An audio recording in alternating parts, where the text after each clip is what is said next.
Good morning po, sir. Ako po yung atasang mag-report ng library system na about sa project po na mayroong crystal report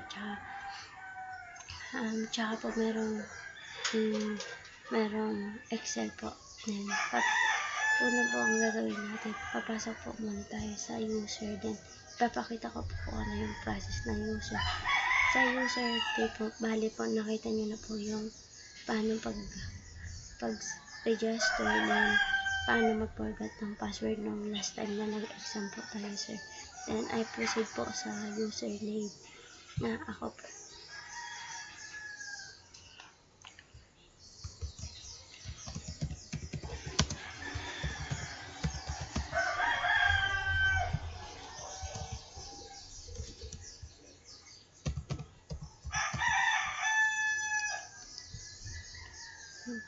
Then, sa username po, meron tayo ma-handle niya yung books, borrowing books.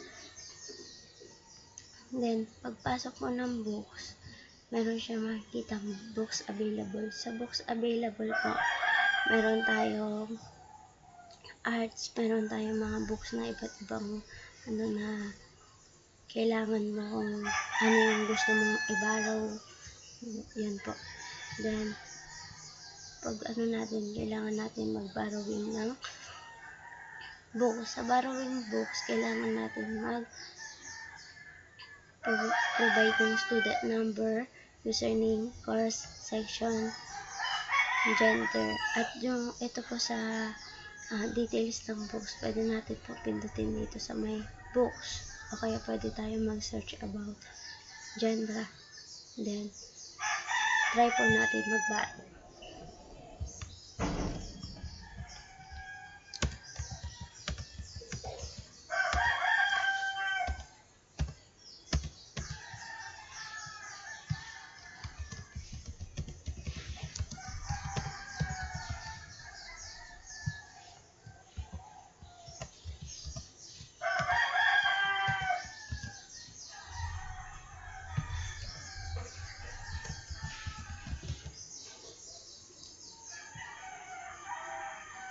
Then, dito po pupunta tayo sa borrow. Ay, maglalagay po muna ako kung ilang numbers at cut.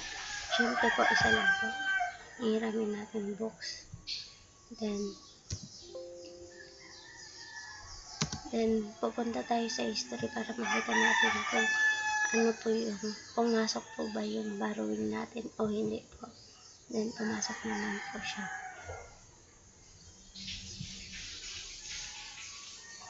Then, pagkatapos po naman, pupunta naman po tayo sa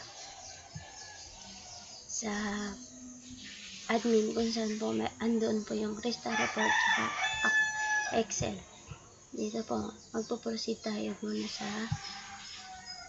admin kung saan ako po ulit yung admin.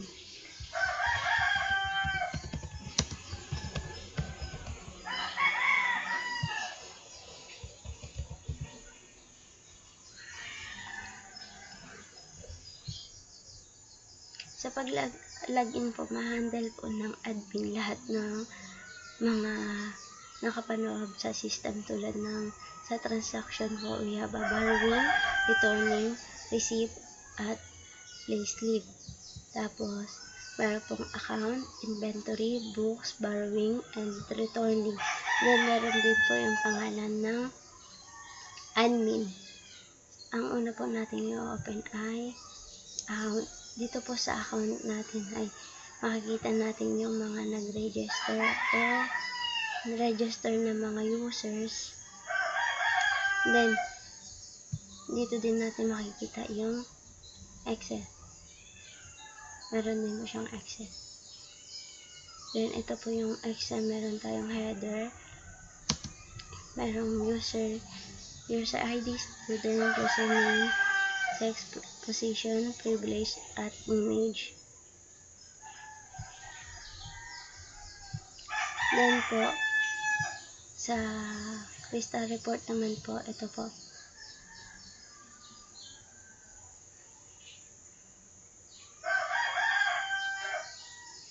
Ito po, show po natin yung crystal report.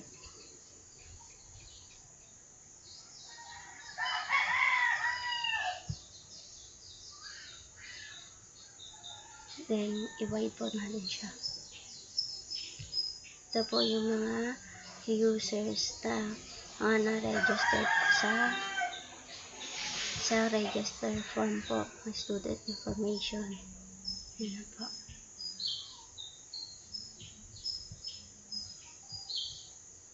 Then, exit po tayo.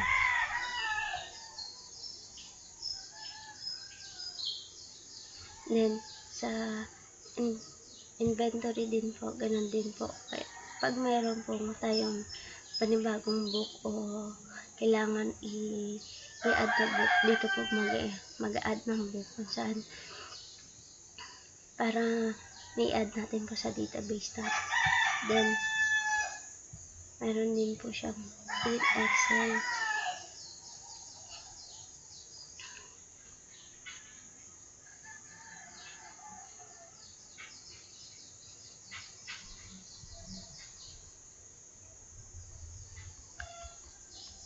Sobrang mabigat po kasi madami po yung books.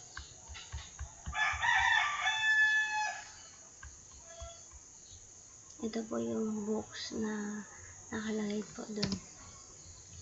Na in-input po ng admin.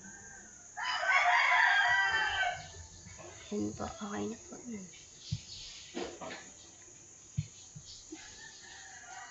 Then sa report, ano na po? Show report. Then, makita po natin yung mga information na mga books. Pwede po natin siyang i-print ulit. And refresh natin po siya. And i-wide na. Ayan po. Yung mga inventory books po natin. Hanggang 40 po siya kasi po hindi po siya nagkasya.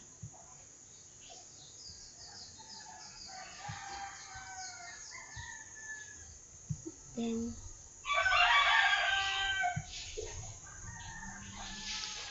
sa borrowing naman po, ma-handle niya po yung makikita po nung pag pumunta po siya dito na yung mga nag-borrow.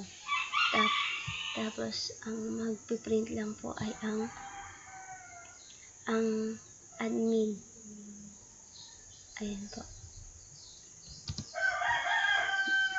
Admin lang ang pwede pong mag-print.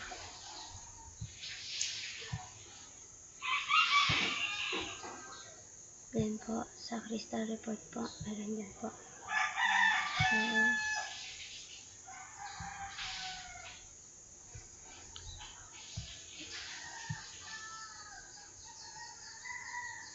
ito po yung mga, then ito po yung last time na nag-borrow. Then, kailangan po natin i-refresh para makita po yung mga bagong nag-borrow. Then, next. Pupunta po tayo sa returning. Sa returning po, dun tayo nagre-return ng mga books na hindi na po natin return kasi meron na po siya dito. Ito po, ito na po yung mga na-return ng mga books na meron tayong mga penalty. Kaya po naka-zero to kasi parang pumasok na po yung pinaka-penalty po dito sa isang penalty. Dito sa penalty day po, wala na kasi pumasok na po siya dito sa may penalty. Then, sa returning date po kasi dito po ang pagit lang po ay isang araw. Pag lumagpas na po, magkakaroon na po siya ng penalty. Then, meron din pong print po na returning books. Then, meron din po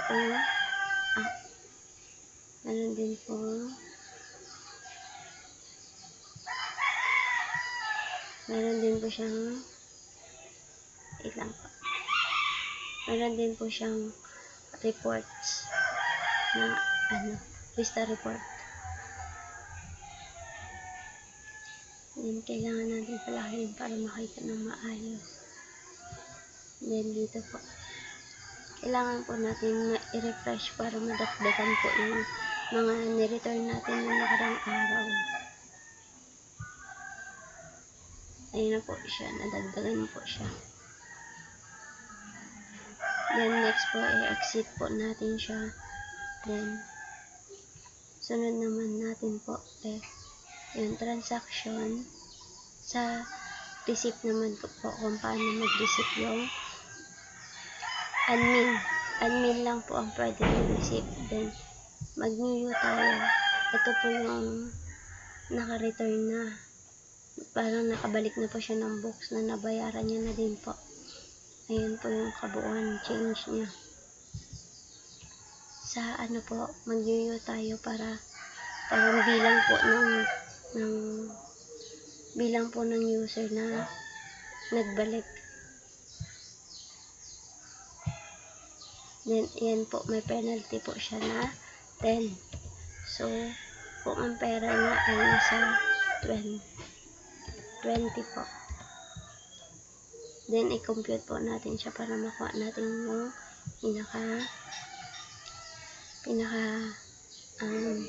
pinaka change niya.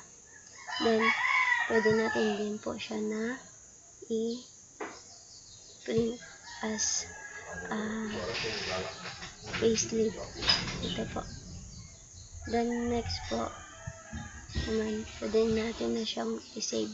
Total naman po, nabayaran na din siya. Then dito po siya makikita. Ayan na po siya. Ayan po siya. Nadagdagan na po yung nagbayad ng books ng may penalty po. Then next po, close. Dito naman po sa transaction ng borrowing, dito naman po ang pagitan po nila ay 1 day lang po. Tapos ang penalty po ay 10 lang. Then pwede po natin i-adjust natin sa may about po. Andun po. Then sa pagdating po ng 1 day na ito po magiging 0. Kagaya po sa borrowing.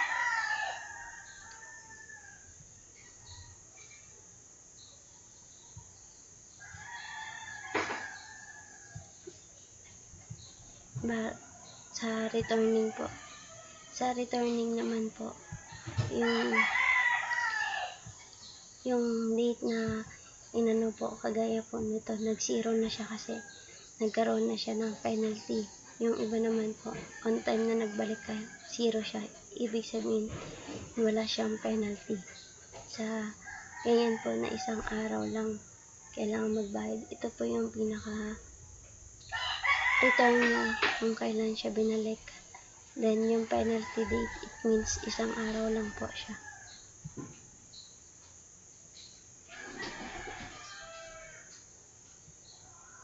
Dito naman po sa about,